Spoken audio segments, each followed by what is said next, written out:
Hey everyone, welcome back to my channel. My name is Valerie Dison and today we are making this easy sheet pan chicken dinner meal recipe.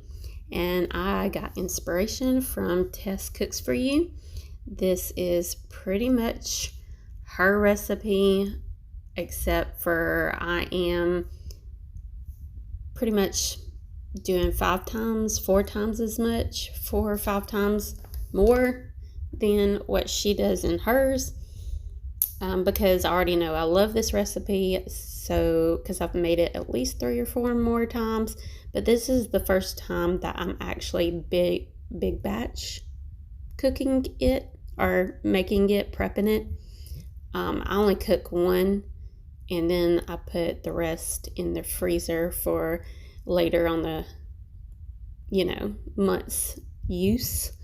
I end up making this one and then 4 complete ones plus a start of another one.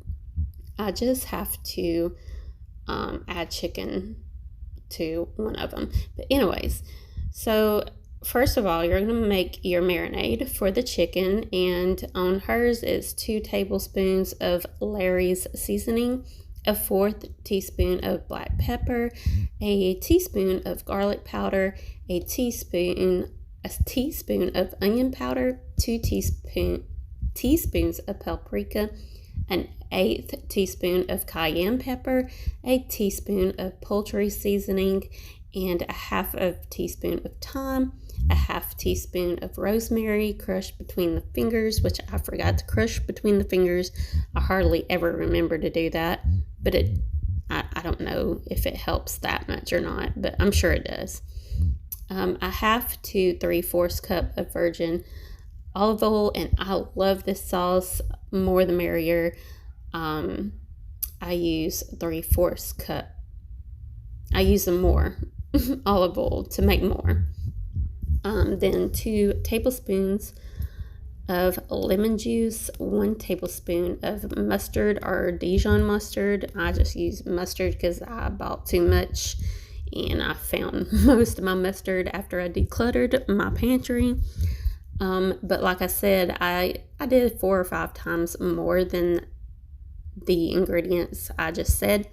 I will have the ingredients and the instruction in my description box below, the way she does it, because it works out perfectly. But anyways, you mix all the ingredients together. You reserve approximately 3 to 4 tablespoons for the vegetables, which I do more of the heavier side for the vegetables. But really, you're good after you put the chicken on top and it just basically cooks on top of the vegetables. That's all you need anyways. You don't really have to reserve for the vegetables, but it is nice to make sure it's kind of on all of them. So that's what you see me here doing in my big butt bowl, since I am doing enough for 4 or 5 times. 5 for the vegetables anyways. But yeah, you coat and marinate the chicken with the rest of the marinade, and that's what I basically did. I just put it to the side marinating in the chicken. But by the time I cut all my vegetables, it was like, I think 2 hours later anyways, because I was cleaning in between time and stuff like that. But yeah, you cover and refrigerate for 4 to 6 hours, or overnight is better. But I've really never done that. I'm more of a last minute type of person, and it turns out great. So that's why I thought this would be a great freezer type of meal, because it just has time to marinate even more that way, kind of. And when it dethaws, it should, kind of marinate too.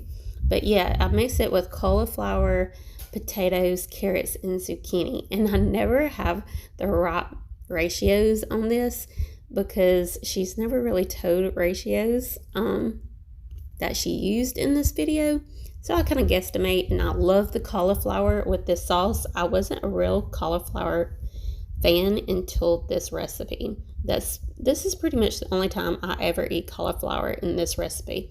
So if you don't like cauliflower, I would suggest to try it this way and see if it works for you. I'm sorry if it doesn't, but it works for me, so I think you should try.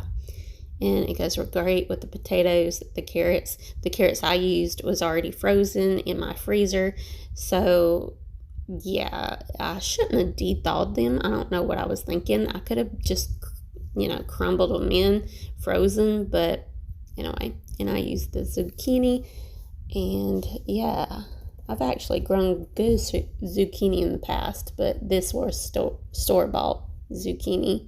Well, really all the vegetables were store-bought. I'm trying my best to get that garden going so I can use my produce, but yeah, I got a little tomatoes this year. That's pretty much it, and a little bit of peppers, but the garden didn't do great. The only thing that did great was my oregano that comes back every year now. But anyway, you bake this at 425 degrees Fahrenheit for 1 hour, or until the internal temperature of the chicken is 165 degrees or more. That's pretty much the end of the video. Please don't forget to like, comment, and subscribe, and I will see you on my next video, buddies. Bye.